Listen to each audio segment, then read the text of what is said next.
Hello guys, welcome to my channel possible education hub. अगर आप लोग इस चैनल पर नए हो और अभी तक आप लोगों ने इस चैनल को सब्सक्राइब नहीं किया है तो do subscribe my channel and press the bell icon for the latest video notification. तो चलिए गाइस, फर्स्ट ऑफ ऑल जान लेते हैं मेरे बारे में। So these are my credentials. My name is Asif Hussain and I am a check expert and I have done my MSc in chemistry and I have also done my B.Ed and I have qualified all these exams and I have got a 7 years teaching experience.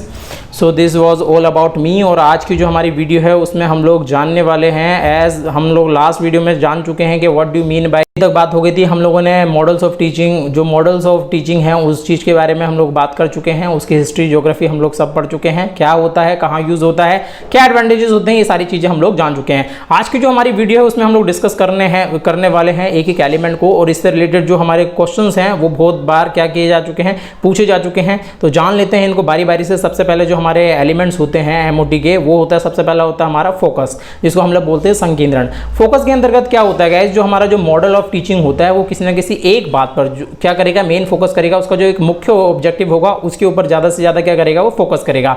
और यहाँ जब हम लोग teaching learning process पढ़ रहे हैं तो इस कंडीशन में जो हमारा मॉडल्स ऑफ टीचिंग है वो कहीं ना कहीं किसके ऊपर डिपेंड करता है, लर्निंग। वो ये चाहता है कि जो हमारा लर्निंग का पेस है वो क्या होता रहे, हमारा एनहेंस होता रहे, इंक्रीज होता रहे। नंबर 2 हम लोग बात कर लेते हैं सिंटैक्स की। तो सिंटैक्स क्या होती है, हमारी संरचना होती है। जो मॉडल्स ऑफ टीचिंग होगा, जो हमारा मॉडल होगा टीचिंग का, जो मॉडल ऑफ टीचिंग होगा उसकी संरचना क्या होगी। संरचना का मतलब यहाँ इस चीज़ से है कि मतलब आप कब क्या करेंगे अपने मॉडल के अंतर्गत, आप उस टीचिंग मॉडल के अंतर्गत कब क्या करेंगे, कब क्वेश्चन पूछेंगे, कब उसको थ्योरी पढ़ाएंगे, कब बच्चे को क्या उसका फीडबैक लेंगे, कब उसका इवोल्यूशन करेंगे। ये सारी की सारी चीज़ें उसकी क्या कहलाती हैं, संरचनाएं कहलाती हैं। इन चीज़ों को मैं अभी डिटेल में डिस्कस करने वाला हूँ। फिलहाल अभी एक वन लाइनर में समझा रहा हूँ, ये चीज़ें हैं क्या, छोटे छोटे समझा रहा हूँ। तो ये कह रहा है क्वेश्चन, और जो पॉइंट नंबर 3 है, इसका जो एलिमेंट नंबर 3 है वो है हमारा सोशल सिस्टम, यानी कि सामाजिक व्यवस्था। और जो हमारा टीचर और जो हमारा लर्नर है वो एक क्लासरूम के अंतर्गत है, तो उस टीचर उस कंडीशन में क्या हो रहा है, जो ये हमारी जो सामाजिक व्यवस्था उसमें जो उसके रिलेशनशिप है, मतलब टीचर के उसके लर्नर के साथ में कैसे रिश्ते हैं, मतलब रिश्ते से मतलब यहाँ ये है कि उसके बीच का जो इंटरेक्शन है, जो उसका कम्युनिकेशन है वो कैसा है, उसके बारे में बात करेंगे हम लोग। जो बात बताता है हमारा एलिमेंट नंबर 3। नंबर 4 की बात कर लीजिए, तो that is principal of reaction. इसको कहते हैं हम लोग अनुक्रिया का सिद्धांत। और एक बार जो आपने क्या कर दिया, पढ़ा दिया आपने लर्नर को, उसके बाद पढ़ने के बाद में जो आपका लर्नर क्या करेगा, उसके ऊपर प्रतिक्रियाएं देगा, अनुक्रिया करेगा, उसके हिसाब से क्या करना शुरू करेगा, रेस्पॉन्स करना शुरू करेगा, उसको देखता है हमारा, ये होता है हमारा एलिमेंट प्रिंसिपल ऑफ रिएक्शन का। नेक्स्ट हम लोग बात कर लेते हैं नंबर 5, ये होता है हमारा सपोर्ट सिस्टम। सपोर्ट सिस्टम जिसको सहायक प्रणाली या व्यवस्था कहते हैं। इसके अंतर्गत जितने भी हमारे टीचिंग लर्निंग मटेरियल है, जितने भी हमारे TLM है, वो सारी की सारी चीजें आ जाती हैं। हमारे जाड़ा गर्मी बरसात, पंखा, ये सारी की सारी चीज़ें जो भी होती हैं वो सब के सब भी किसके अंतर्गत आती हैं, सहायक सामग्री। मतलब आपको एनवायरनमेंट, हेल्दी एनवायरनमेंट बनाना है, आपको हमेशा याद रखिएगा, किसके लिए, अपने लर्नर के लिए। और उसके अंतर्गत जितनी भी चीज़ों का आप सहारा ले रहे हैं, मतलब धूप से लेकर के, अगर आपको रूम में उजाला नहीं हो रहा तो आपने खिड़की खोल दी, ये भी कहीं ना कहीं आपके सपोर्ट सिस्टम है, जो आपकी टीचिंग लर्निंग प्रोसेस को क्या करती हैं, जितने भी मतलब टीचिंग लर्निंग प्रोसेस को सपोर्ट करने वाली चीज़ें हैं वो सारी की सारी किसके अंतर्गत आ जाएंगी, सहायक व्यवस्था के अंदर या सहायक प्रणाली के अंतर्गत शामिल कर ली जाएंगी। नेक्स्ट हम लोग बात कर लेते हैं एप्लीकेशन। इसको एप्लीकेशन कहिए या मैं इस चीज को वैसे ज्यादातर दूसरे शब्दों में कहना चाहूं तो इसको हम लोग इवोल्यूशन बोलेंगे। मतलब जैसे आपने टीचिंग लर्निंग प्रोसेस को खत्म करा और उसके बाद में फिर आप इवोल्यूट कर रहे हैं कि जो हमारा लर्नर है उसको जो चीजें हैं वो किस लेवल तक या किस हद तक आ चुकी हैं उसके बारे में जानते हैं, या उसका जो उपयोग है, जो हमारा लर्नर जो चीजें उसने सीखी हैं वो किस हद तक कर लेता है, उस चीज के बारे में जानते हैं हम लोग इसके अंतर्गत। चलिए आगे हम लोग बात कर लेते हैं, इसको डिटेल में जानते हैं, किसको, एलिमेंट्स ऑफ MOT को बारी बारी से। तो इसके जो मेन है, हालांकि यूं तो ये सारे के सारे इंपॉर्टेंस है, लेकिन जो मेनली ये डिपेंड करता है, किन के ऊपर डिपेंड करता है, ये 4 एलिमेंट जो है, दैट इज हमारा जो सिंटैक्स है, सोशल सिस्टम है, प्रिंसिपल ऑफ रिएक्शन है और जो सपोर्ट सिस्टम है, इसके ऊपर ये चीजें ज़्यादा डिपेंड करती हैं। और इसके आधार पर क्या किया जाता है हम लोग देख लेते हैं। जैसे मैं आप लोगों को रिलेट कर चुका हूं कि जब हम लोग घर बनाने के लिए चलते हैं, चाहे आप घर बड़ा बना लीजिए या चाहे आप घर छोटा बना लीजिए, हर किसी के घर में एक बेडरूम जरूर मिलेगा आपको, एक किचन जरूर मिलेगी आपको, एक टॉयलेट बाथरूम जरूर मिलेगा और इसके साथ में आपको स्टेयर्स जरूर मिलेंगी, हैं गाइस। ये जो 4 एलिमेंट हैं ये सारे के सारे हमेशा हर घर में कॉमन होते हैं, चाहे आप घर बड़ा ले लीजिए चाहे आप घर छोटा ले लीजिए। तो इसी के आधार पे हम लोग बात कर रहे हैं। उसी प्रकार से क्या है, आप जो मॉडल ऑफ टीचिंग होगा, चाहे वो छोटा मॉडल ऑफ टीचिंग हो चाहे बड़ा मॉडल ऑफ टीचिंग हो, किसी भी क्लास के लिए हो, उसके अंतर्गत ये जो 4 एलिमेंट हैं, जो सिंटैक्स है, सोशल सिस्टम है, प्रिंसिपल ऑफ रिएक्शन है या सपोर्ट सिस्टम है, ये 4 के 4 आप लोगों को एलिमेंट देखने के लिए जरूर मिल जाएंगे। They are most of the common, ये सारे के सारे क्या है, कॉमन है। हर एक टीचिंग मॉडल में ये जो 4 के 4 हैं, ये चारों के चारों देखने के लिए जरूर मिलेंगे। तो चलिए डिस्कस कर लेते हैं इनको बारी बारी से। तो सबसे पहले हम लोग बात कर लेते हैं एलिमेंट ऑफ एमओटी में। सबसे पहले देख लीजिए, मैंने आप लोगों ने मेजर कर रखा है, there are the 4 major component, 4 मुख्य कंपोनेंट हैं हमारे। सबसे पहले हम लोग बात कर लेते हैं सिंटैक्स की, नंबर 2 हमारा social system, number 3 principal of reaction, number 4 support system. तो सबसे पहले बात कर लेते हैं सिंटैक्स क्या होता है हमारा। तो चलिए गाइस आगे हम लोग बात कर लेते हैं हमारे सिंटैक्स की, जिसकी हम लोग बात कर रहे हैं ये है हमारी संरचना की बात करेंगे गाइस। तो जैसे हमारी संरचना होती है, जैसे हम लोग एक घर बनाते हैं तो उसकी जो संरचना होती है हम उसकी बात करते हैं ना। संरचना के अंतर्गत जैसे इस चीज को मैं कोरिलेट कर लेता हूं। चलिए पहले इसकी डेफिनेशन की बात कर लेते हैं, उसके बाद फिर मैं आप लोगों को एग्जांपल के थ्रू समझाता हूं कि एक्चुअल में है क्या। तो ये कह रहा है this is the description of how the various phases in the development of a lessons are sequenced when the model is translated into a action. मतलब जब भी क्या किया जाएगा, जब एक मॉडल को ट्रांसलेट किया जाएगा किसके अंतर्गत, एक्शन के अंतर्गत, जब हम लोग क्या करेंगे उसको ट्रांसलेट करेंगे तो उस टाइम पे जो उसका सीक्वेंस होगा, मतलब कौन सी चीज कब की जाएगी, कौन सी चीज कब पढ़ाई जाएगी, कब आप उससे क्वेश्चन पूछेंगे अपने लर्नर से, ये सारी की सारी चीजें क्या आ जाती हैं, सिंटैक्स के अंतर्गत आ जाती हैं। मतलब मैं इस चीज को जरा थोड़ा सा मार्कर का कलर चेंज कर लेता हूं और आप लोगों के लिए, और जरा यहां समझ लीजिए क्या कहना चाहता है कि जैसे सपोज दैट कि आपको क्या करना है, जब आप अपने घर का क्या करवा रहे हैं, डिजाइन तैयार करवा रहे हैं, तो उस टाइम पे जो उसकी संरचना तैयार कर रहा है कि भाई यहां मेरा क्या होगा, हमारा यहाँ पे घर होगा, यहाँ हमारा रूम होगा, उसके बाद घर तो हमारा यहाँ है, हमारा यहाँ पे रूम होगा, ये हमारा बेडरूम होगा, यहाँ इसके बगल में हमारी किचन होगी, यहाँ इसके बाद हमारे यहाँ से स्टेयर्स चढ़ जाएंगी और इसके बगल में हमारे क्या हो जाएगा, यहाँ टॉयलेट बाथरूम आ जाएगा, यहाँ हमारा गेट लग जाएगा, ये हमारी लॉबी हो जाएगी। मतलब ये जो आपकी संरचना है कि किसके बाद क्या होगा, ये सारी की सारी चीजें किसके अंतर्गत आ जाती हैं गाइस, सिंटैक्स के अंतर्गत। और इसी को हम लोग क्या बोलते हैं, संरचना बोलते हैं। और यही मॉडल्स ऑफ टीचिंग में हमारी जो संरचना है वो अलग अलग काम करती जाती हैं। जैसे जिसका घर होगा, अलग अलग साइज के जो घर होंगे उनके सिंटैक्स अलग अलग होते हैं, किसी का छोटा होगा किसी का बड़ा होगा, उसके हिसाब से सिंटैक्स अलग अलग होगा। उसी प्रकार से जो हमारी डिफरेंट फेजेस इन्वॉल्व होंगी हमारे डिफरेंट मॉडल्स में, वो भी क्या होंगी, सिंटैक्स के अंतर्गत अलग अलग होंगी। मतलब जो मॉडल्स के अंतर्गत जो हमारी जो फेजेस होंगी वो अलग अलग होंगी। हर एक मॉडल के अंदर क्या होगी, जो हमारी अवस्थाएं होंगी, प्रवस्थाएं होंगी, वो अलग अलग होंगी। नेक्स्ट हम लोग इसको समझ लेते हैं किस चीज के साथ में, एग्जांपल के थ्रू समझ लेते हैं। तो एग्जांपल में मैंने आप लोगों के लिए इन दोनों को मैं बाद में डिस्कस करूंगा। हालांकि ये जो है हमारा ये कॉन्सेप्ट अटेनमेंट जो मॉडल है और जो दूसरा इंक्वायरी ट्रेनिंग मॉडल है, इस चीज को मैं आप लोगों के लिए डिस्कस जरूर करूंगा, लेकिन बाद में डिस्कस करेंगे। पहले जो हम लोग डिस्कस करने वाले हैं उन चीज को समझ लीजिए। हम लोग एग्जांपल के थ्रू समझ लेंगे एक्चुअल में सिंटैक्स है क्या।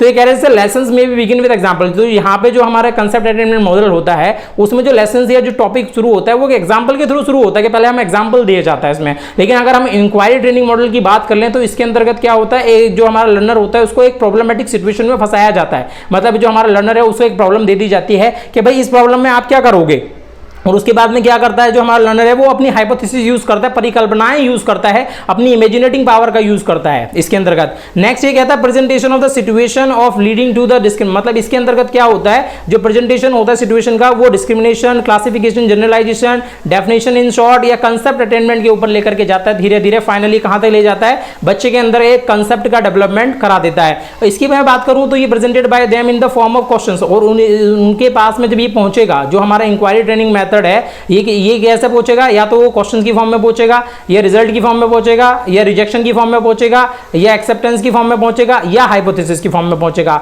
मतलब ये या तो परिकल्पनाओं की फॉर्म में पहुंचेगा। अब इस चीज को ऐसे समझ लीजिए कि आपको बच्चे को ग्रेविटेशन का कांस्टेंट समझाना, ग्रेविटेशन का कांसेप्ट समझाना था, तो उसके अंतर्गत आप लोगों ने क्या किया, एक एग्जांपल लिया, आपने एक पेन को ऊपर उछाला और उसके बाद उसको नीचे छोड़ दिया। आपने हवा में उछाला और फिर वो नीचे आकर के गिर गया। फिर बच्चे से आप लोग पूछ रहे हैं कि बच्चों बताओ ये ऐसा क्यों हुआ। मतलब आपने पहले एग्जांपल दिया और उसके बाद फाइनली उसको कहां तक लेके जा रहे हैं, ग्रेविटेशन के कंसेप्ट तक आप लोग उसको लेकर के जा रहे हैं।